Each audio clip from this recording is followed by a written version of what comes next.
পুজোর ছুটি কিন্তু শেষ, বাচ্চাদের স্কুল খুলে গেছে। বাচ্চাদের স্কুল খুললেই কিন্তু মায়েদের একটাই চিন্তা থাকে, বাচ্চাদেরকে টিফিনে কী দেবে। টিফিনটা হেলদির সাথে সাথে টেস্টিও হতে হবে, যাতে বাচ্চারা পুরো খাবারটাই খেয়ে আসে এবং নেক্সট দিনের জন্য বায়না করে যে মা আজকে তুমি কী টিফিন দেবে।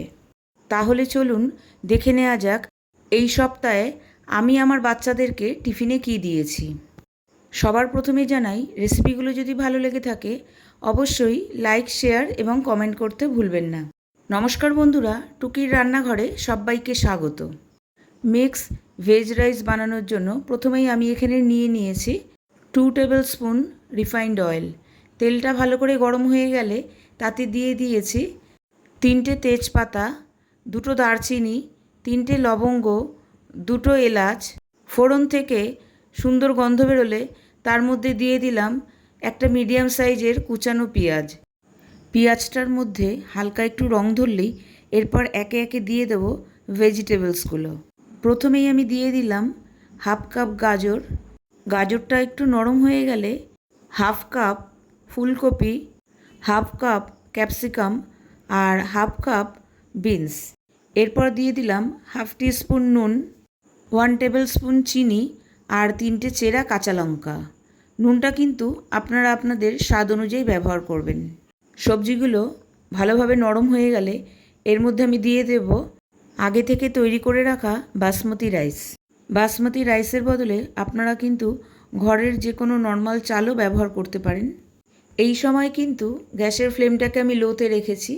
খুব ভালোভাবে সব কিছুকে মিশিয়ে নিতে হবে।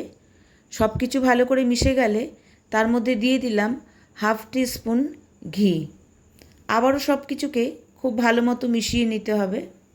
সব কিছুকে ভালো মতো মিশিয়ে নিলেই তৈরি হয়ে গেল আমাদের মিক্স ভেজ রাইস। এর সাথে কিন্তু বাচ্চাদের পছন্দের যে কোনো ফ্রুটস আপনারা দিতে পারেন। এরপরে চলে যাব সেকেন্ড রেসিপিতে। এবার আমি বানিয়ে নেব রেড পাস্তা। প্রথমেই আমি এখানে পাস্তাগুলোকে বয়েল করে নেব। তার জন্য আমি নিয়েছি পরিমাণ মতো পাস্তা ও জল। জলটা একটু গরম হয়ে আসলে তার মধ্যে আমি পাস্তাগুলোকে দিয়ে দিলাম এবং সাথে দিলাম হাফ টিস্পুন নুন, 1 টেবিল স্পুন তেল। তেলটা দিলে তাহলে পাস্তাগুলো একটার গায়ে আরেকটা লেগে যাবে না, একদম পুরো ঝরঝরে থাকবে। এই রেড পাস্তাটা কিন্তু আমার ঘরের একটা হিট রেসিপি বলতে পারেন। আমি যখন লকডাউনের পরে আমার পুচকুকে স্কুলে এইটা টিফিনে দিতাম, তখন ওর বন্ধুরা ওকে বলতো, এই তোর মা কি সেফ নাকি রে?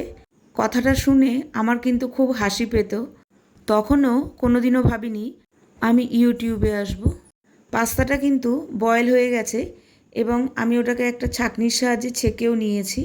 এদিকে কড়াইতে নিয়েছি 2 টেবিল স্পুন রিফাইন্ড অয়েল। তেলটা গরম হয়ে গেলে তাতে দিয়ে দিলাম প্রায় 3 থেকে 4টে কুচনো রসুন। রসুনগুলো হালকা একটু রং ধরলেই তার মধ্যে দিয়ে দিলাম একটা মিডিয়াম সাইজের কুচনো পেঁয়াজ। পেঁয়াজটাও হালকা রং ধরে আসলে তার মধ্যে দিয়ে দেব 3টে টমেটো কুচনো। টমেটোটা এখানে একটু বেশি দেব, যেহেতু রেড পাস্তা তাই এই রেড রংটা আনার জন্য টমেটোটা একটু বেশি ব্যবহার করতে হবে। টমেটোটা একটু নেড়ে চেড়ে তার মধ্যে দিয়ে দিলাম হাফ টিস্পুন নুন। এবার আবারও একবার ভালো করে নুনটাকে মিশিয়ে নিয়ে এবার আমি এটাকে ঢেকে রেখে দেব। আর এই সময় গ্যাসের ফ্লেমটাকে আমি লোতে করে দেব। তাহলে নুনটা দেওয়ার কারণে খুব তাড়াতাড়ি টমেটোগুলো সফট হয়ে যাবে। টমেটোর কাঁচা গন্ধটা চলে গেলে এর মধ্যে দিয়ে দেব 2 টেবিল স্পুন শেজওয়ান চাটনি, 2 table spoon tomato sauce, half teaspoon mix herbs, half teaspoon oregano. এখানে আমি আর নুন ব্যবহার করব না, কারণ সসগুলোর মধ্যেও যথেষ্ট পরিমাণে নুন থাকে। এই সময় কিন্তু গ্যাসের ফ্লেমটাকে আমি মিডিয়ামে রেখেছি। মশলাটাকে মিনিট 2 ভেজে নিলেই যথেষ্ট। এরপরে আমি আগে থেকে বয়েল করে রাখা পাস্তাগুলোকে অ্যাড করে দেব। পাস্তাগুলোকে সব কিছুর সাথে খুব ভালোভাবে মিশিয়ে নিতে হবে। খুব ভালোভাবে মেশানো হয়ে গেলে এর মধ্যে আমি অ্যাড করে দেবো চিজ। চিজটাকে আমি ওপর থেকে গ্রেট করে দিয়ে দিচ্ছি। এটা কিন্তু অপশনাল, আপনারা ইচ্ছা করলে নাও দিতে পারেন। তবে চিজ দিলে পাস্তার টেস্টটা ডাবল হয়ে যাবে। আমরা কিন্তু অনেকেই জানি চিজের মধ্যে কিন্তু ক্যালসিয়াম, ফ্যাট এবং প্রোটিন আছে, যার ফলে অনায়াসেই বাচ্চাদেরকে চিজ দেওয়া যেতে পারে। আমাদের পাস্তা এখানে অলমোস্ট রেডি। চলুন তাহলে টিফিন বক্সটা ভরে নেওয়া যাক। সেকেন্ড দিন কিন্তু পাস্তার সাথে আমি রেখে দিচ্ছি অ্যাপেল। আপনারা চাইলে কিন্তু এখানে আপনাদের বাচ্চাদের পছন্দ মতো যে কোনো ফ্রুটসই দিতে পারেন। এরপরে চলে যাব থার্ড রেসিপিতে। থার্ড আইটেমটা আমি বানিয়ে নিয়েছি মুচমুচে ভেন্ডি আর তার সাথে একদম নরম তুলতুলে ত্রিকোণ পরোটা। প্রথমেই সবার আগে আমি আটাটা মেখে নেব। তার জন্য আমি এখানে নিয়ে নিয়েছি পরিমাণ মতো আটা, হাফ টিস্পুন নুন, 1 টেবিল স্পুন তেল। সব কিছুকে ভালো মতো আটার সাথে মিশিয়ে নিচ্ছি। ময়ানটা যত ভালো হবে পরোটাটাও ততটাই সফট হবে। ময়ানটা ভালো করে মিশিয়ে নিয়ে অল্প অল্প জলের সাহায্যে আটাটাকে আমি মেখে নিচ্ছি। বাড়িতে রুটি করার সময় আমরা আটাটা যেভাবে মাখি ঠিক সেই রকমভাবেই মেখে নিলে যথেষ্ট। বেশি একদম শক্ত বা একদম নরম করার কোনো প্রয়োজন নেই। এখানে আমি ভেন্ডিগুলোকে ভালোভাবে ওয়াশ করে নিয়েছি। ওয়াশ করার পর ভেন্ডিগুলোকে ছোট ছোট টুকরো করে কেটে নিয়েছি। ভেন্ডির মধ্যে কিছু মশলা দেব। প্রথমেই দিয়ে দেব হাফ টিস্পুন নুন। নুনটা আপনারা আপনাদের স্বাদ অনুযায়ী দেবেন। তারপর দিয়ে দিলাম হাফ টিস্পুন হলুদ, হাফ টিস্পুন জিরে গুঁড়ো, 1 টেবিল স্পুন ভাজা মশলা, 1 table spoon dry mango powder. সব শেষে দিয়ে দিলাম 2 টেবিল স্পুন বেসন। এবার সব কিছুকে খুব ভালোভাবে মিশিয়ে নিতে হবে। ভেন্ডির গায়ে যেন বেসনটা খুব ভালোভাবে লেগে যায়। এবার একটা কড়াই নিয়ে নিয়েছি। কড়াইতে নিয়ে নিলাম 3 টেবিল স্পুন তেল। তেলটা ভালো করে গরম হয়ে গেলে ভেন্ডিগুলো তাতে ছেড়ে দিলাম। ভেন্ডিগুলোকে ভালো করে নাড়াচাড়া করে গ্যাসের ফ্লেমটাকে লোতে রেখে কড়াইটাকে ঢাকা দিয়ে রেখে দেব। ভেন্ডিটা হতে হতে ততক্ষণে বানিয়ে নেব 3 কোনা পরোটা। পরোটাটা ঠিক এভাবে বেলে নিয়ে তার মধ্যে যদি একটু ঘি মাখিয়ে দেওয়া যায় তাহলে কিন্তু পরোটাটা অনেকক্ষণ পর্যন্ত নরম থাকে। ঠিক এভাবে ঘিটা মাখিয়ে নিতে হবে। তারপরে একটা ফোল্ড করে নিতে হবে। আবারও একটু ঘি মাখিয়ে নিয়ে আরেকটা ফোল্ড করে নিতে হবে। ফোল্ড করার পর আবারও খানিকক্ষণ বেলে নিতে হবে। আমি পরোটাটাকে ঘি দিয়ে ভেজে নেব। আপনারা চাইলে কিন্তু সাদা তেলেও এই কাজটা করতে পারেন। আরেক দিকে কিন্তু ভেন্ডিটাও প্রায় হয়ে এসছে। ভেন্ডিটা হতে হতে আরেক দিকে আমি পরোটাটাও সেঁকে নিচ্ছি। পরোটাটা সেঁকার সময় গ্যাসের ফ্লেমটাকে মিডিয়ামে রেখে দিতে হবে এবং বারবার এইভাবে উল্টে পাল্টে একটু লালচে করে পরোটাটা ভেজে নিতে হবে। পরোটাটা ভাজতে ভাজতে কিন্তু আমার ভেন্ডিও প্রায় রেডি।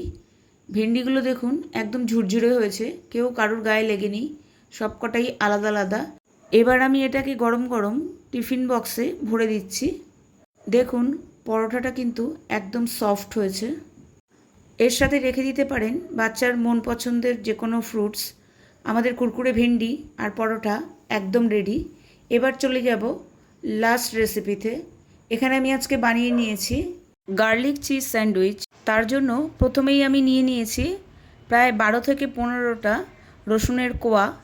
রসুনগুলোকে আমি এভাবে আগুনের সাহায্যে একটু সেঁকে নিচ্ছি। গার্লিকটা যদি এভাবে আগুনের সাহায্যে একটু সেঁকে নেওয়া হয় তাহলে স্যান্ডউইচটা কিন্তু দুর্দান্ত খেতে লাগে। রসুনের কোয়াগুলোকে ভালো করে ছাড়িয়ে নিয়ে একদম ভালো করে কুচিয়ে নিচ্ছি।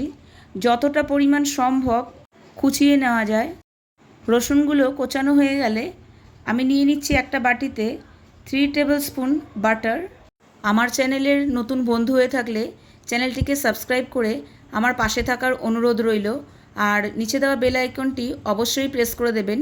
যখনই আমি কোনো ভিডিও আপলোড করব তখনই সবার আগে পৌঁছে যাবে আপনার কাছে।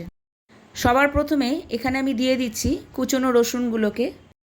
আর দিলাম half teaspoon mix herbs, half teaspoon oregano, half teaspoon chilli flakes. সব কিছুকে খুব ভালো করে মিক্স করে নিতে হবে। মিক্স হয়ে গেলে আমি এখানে নিয়ে নিয়েছি মাল্টিগ্রেন ব্রেড। আপনারা কিন্তু যে কোনো নর্মাল ব্রেডও ইউজ করতে পারেন। এবারে অল্প অল্প করে মিক্সটাকে নিয়ে ব্রেডের ওপরে একটা লেয়ার করে নিতে হবে। লেয়ারটা কমপ্লিট হয়ে গেলে তার ওপরে আমি দিয়ে দিচ্ছি চিজ স্লাইস। চিজ স্লাইস না থাকলে এখানে কিন্তু আপনারা চিজ স্লাইসের পরিবর্তে মজারেলা চিজও ব্যবহার করতে পারেন। চিজের ওপরে আমি দিয়ে দিচ্ছি কিছুটা অরিগ্যানো, মিক্স হার্বস এবং চিলি ফ্লেক্স।